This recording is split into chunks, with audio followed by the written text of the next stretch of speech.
we we don't always know why people end up in El Paso. I will say that some people do use smugglers. So smugglers are going to be in charge of different routes. Unfortunately, these are criminal agencies. They force people to pay large sums of money, and they don't always ensure their safety.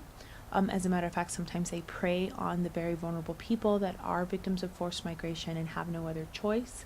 And they make it so almost impossible for a person to go through that kind of a route without being threatened, potentially by cartels or other criminal organizations. And so people will use smugglers for that reason. So sometimes it just has to do with what the smuggler is telling them and where to get through. Where is the access going to be?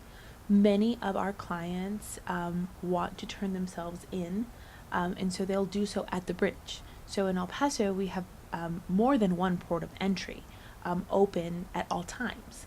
And so people will come in and claim asylum at that port of entry.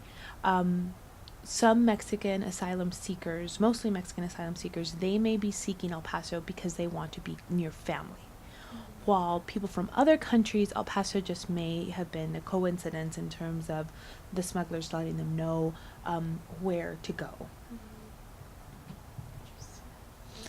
I will say something else, just interesting. I do often ask some asylum seekers, especially from certain African countries, and they will like El Paso because of the heat, and they feel a little bit closer to home with our weather.